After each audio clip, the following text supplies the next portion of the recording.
아멘. 오늘 하나님께서 우리에게 주시는 말씀은 마가복음 11장 15절에서 19절까지의 말씀입니다. 가지고 계신 신약 성경 73면이 되겠습니다.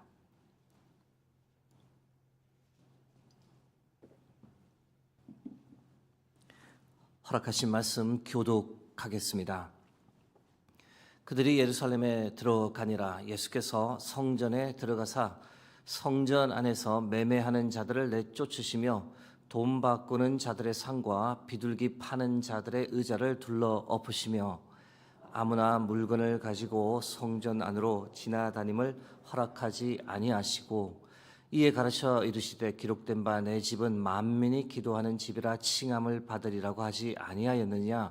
너희는 강도의 소굴을 만들었도다 하시매 대제사장들과 서기관들이 듣고 예수를 어떻게 죽일까 하고 꾀하니 이는 무리가 다 그의 교훈을 놀랍게 여김으로 그를 두려워함이라. 19절 합독하겠습니다. 그리고 날이 저물매 그들이 성 밖으로 나가더라. 아멘. 오늘은 거룩의 비결이란 제의 말씀을 드리겠습니다. 헤롯은 예수님 당시 예수님 탄생 때 있었던 유대의 왕이었는데요. 유대인이 아니었더랬습니다. 아버지는 에돔 사람이고 이 어머니는 나바티아인이었는데 이 아버지 때부터 이제 유명한 정치인 가문이 되었습니다. 유대 나라가 주전 63년에 로마에 의해 지배를 당하기 시작하는데 이때를 이제 기회로 삼아서 헤롯의 아버지가 로마의 신임을 얻었고 주전 55년부터 유대 행정장관이 되었습니다. 이후에 복잡한 과정을 건너뛰고 그 아들 헤롯 역시 이제 정치가가 되었던 거죠. 아버지의 뒤를 따라 주전 37년에 로마의 임명을 받고 유대의 왕이 되었습니다. 그런데 이제 말씀드린 대로 헤롯이 이 에돔 사람이 유대인이 아니었기 때문에 유대인들의 환심을 사기 위해 어떻게든 노력을 해야 했습니다. 그 일환으로 물론 첫 번째 결혼은 아니었지만 유대인 명문 가문의 그 공주 미리암과 결혼을 해서 유대인과의 연결고리를 만들려고 애썼습니다. 유대인들이 살기 좋은 환경 만들려고 수도 시설 개선 사업을 실시해 맑은 물을 가정에 제공하며 인기를 얻으려 했습니다. 그러나 유대인 전체의 마음을 살 수 있는 가장 좋은 방법은 무엇이었냐? 유대인들이 가장 귀하게 생각하는 이 성전을 지어주는 것이었죠. 그래서 유대인의 환심을 사기 위해 주전 19년부터 성전을 짓기 시작했습니다. 당시 있었던 수룹바벨 성전, 허름한 성전을 완전히 새롭게 바꾸어 버린 겁니다. 어마어마한 공사였습니다.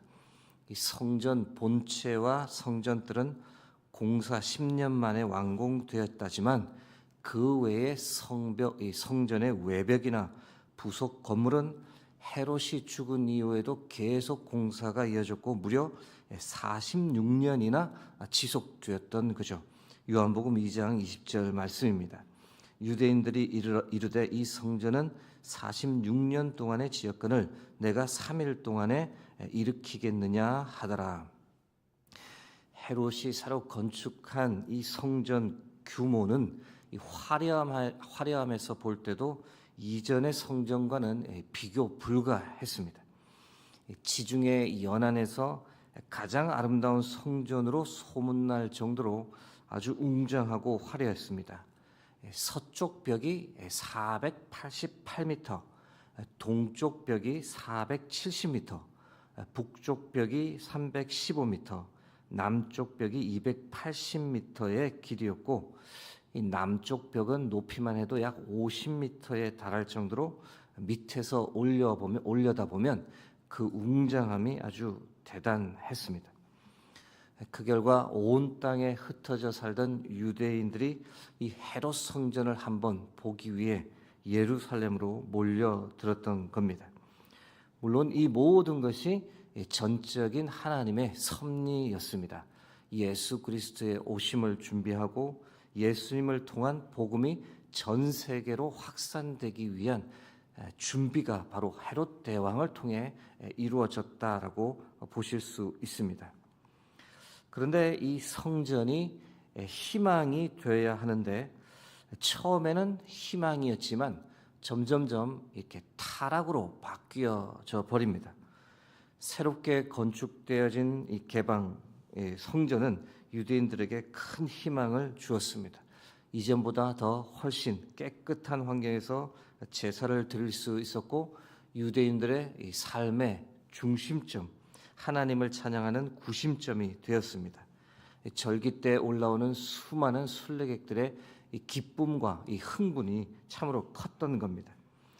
그러나 이 성전의 이면에는 이 돈잔치로 인한 타락이 만연했던 겁니다. 아시는 대로 20세 이상 남성은 성전에 들어가기 위해 1년에 한 번 성전세를 내어야 했습니다. 반세겔이었는데 출애굽기 30장 13절 말씀에 근거한 징수였습니다. 무릇 계수 중에 드는 자마다 성소의 세겔로 반세겔을 낼지니 한 세겔은 20게라라. 그 반세겔을 여호와께 드릴지며. 반세겔은 당시 노동자 임금 이틀치였습니다. 오늘날로 하면 한 20만 원 가량인데 결코 작은 돈이 아닌 거죠. 그런데 반드시 유대 화폐 세겔로 내어야 했습니다. 왜냐하면 당시 통용되던 로마 화폐에는 황제의 형상이 그려져 있기 때문에 성전에서 받지를 않았던 거죠. 그래서 순례객들은 예루살렘에 오면 당연히 환전을 할 수밖에 없었고 이때 엄청난 환전 수수료를 지불해야 했습니다. 그런 까닭에 여기저기 돈 바꾸는 환전상들이 성전에 앉아 있었던 겁니다. 그런데 여러분, 이 돈 바꾸는 환전상들을 누가 관리하고 있었을까요? 당연히 대제사장들, 서기관들, 장로들, 사내들인 공예 지도자들이었습니다. 성전세 환전을 통해 엄청난 부가 이들에게 고스란히 흘러 들어왔던 거죠. 즉 종교가 이 돈과 밀접하게 결탁하여 타락했던 겁니다.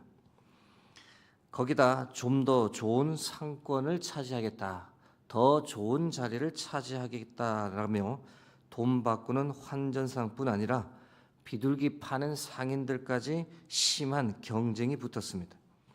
성전 관계자들에게 어떻게든 커미션을 더 주더라도 더 좋은 자리를 차지하기 위한 경쟁, 그로 인해 이 부정부패가 만연했던 겁니다. 결국 성전 안은 깨끗하게 유지되어야 하건만 성전 밖에서 하던 환전과 장사가 어느 순간 성전 안으로까지 밀고 들어와 버린 거죠. 뒷돈을 주더라도 더 좋은 자리를 차지하겠다는 욕심 때문에 생긴 현상이었습니다.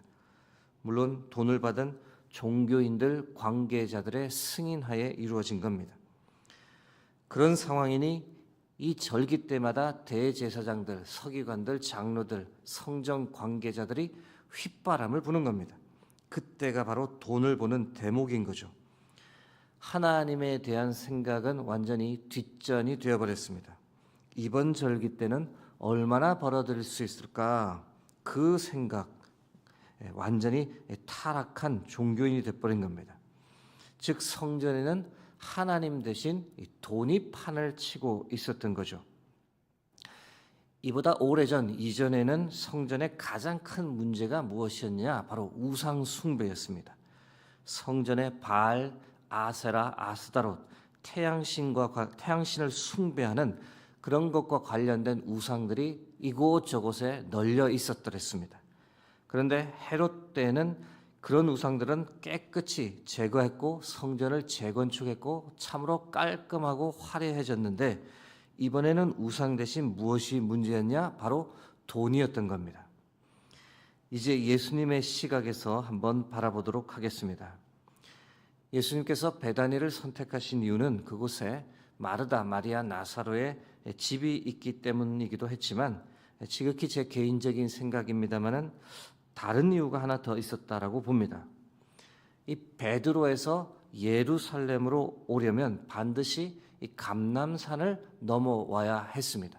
그리고 그 감람산 정상에 꼭 서게 되는데 이 감람산 정상에서 보면 예루살렘 도시 전체를 한눈에 볼 수 있습니다.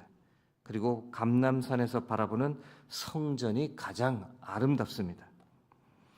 매일 베다니에서 예루살렘으로 오시며 감람산 정상에서 예루살렘 전체를 내려다보고 계시는 예수님을 한번 상상해 봅니다.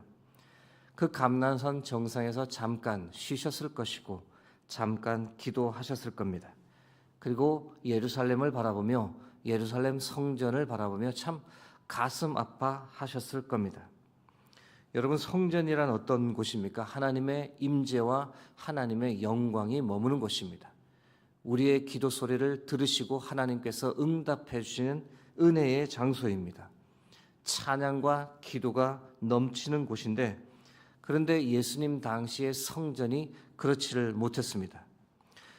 겉으로는 이전에 한 번도 없을 정도로 가장 화려하고 깨끗하고 웅장하고 아름다웠는데 그 이면은 돈으로 썩어 있었던 겁니다. 부정과 부패가 난무했고 하나님의 임재는 전혀 없었습니다. 하나님의 영광이 넘치는 척 모든 사람들이 위선적인 종교 노름을 하고 있었던 겁니다. 수많은 희생 제물이 드려졌지만 하나님은 그것을 하나도 받지 않으셨습니다. 그런 상황에서 예수님께서 분노하셨던 겁니다. 15절에서 17절 말씀을 보시면 분노하시는 예수님의 행동에서 네 가지를 볼 수 있습니다. 그들이 예루살렘에 들어가니라. 예수께서 성전에 들어가사 성전 안에서 매매하는 자들을 내쫓으시며 돈 바꾸는 자들의 상과 비둘기 파는 자들의 의자를 둘러 엎으시며 아무나 물건을 가지고 성전 안으로 지나다님을 허락하지 아니하시고 이에 가르쳐 이르시되 기록된 바 내 집은 만민이 기도하는 집이라 칭함을 받으리라고 하지 아니하였느냐.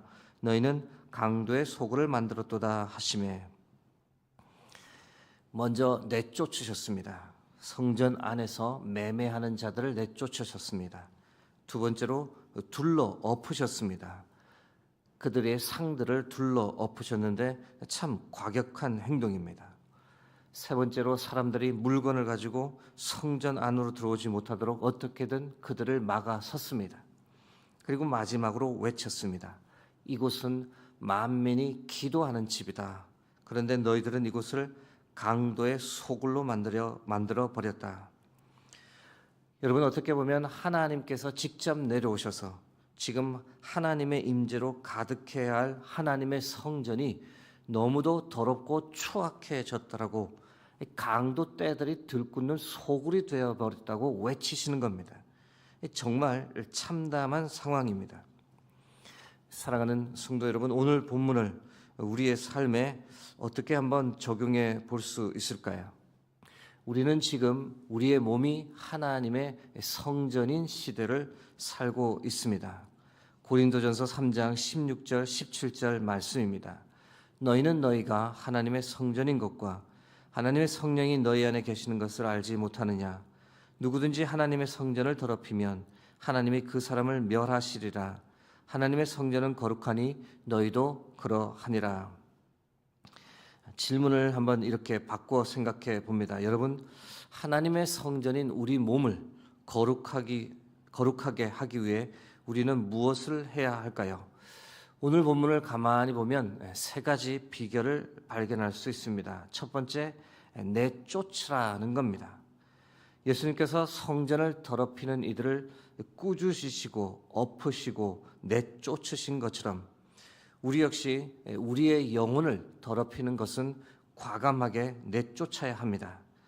욕심, 염려, 음욕, 음란, 탐심, 교만, 거만, 불만, 허영심, 시기, 분노, 질투, 미움, 위선, 돈 숭배, 우상 숭배 등 성전인 우리 몸을 더럽히는 것이 있다면 반드시 내쫓아야 합니다. 그것에 끌려다녀서는 안 됩니다. 그런 것이 우리 영혼에 남게 해서는 결코 우리가 거룩할 수 없습니다. 거룩의 비결 두 번째는 기도하라는 겁니다.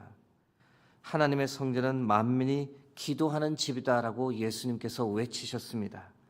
성전의 가장 기본적인 기능은 바로 기도입니다.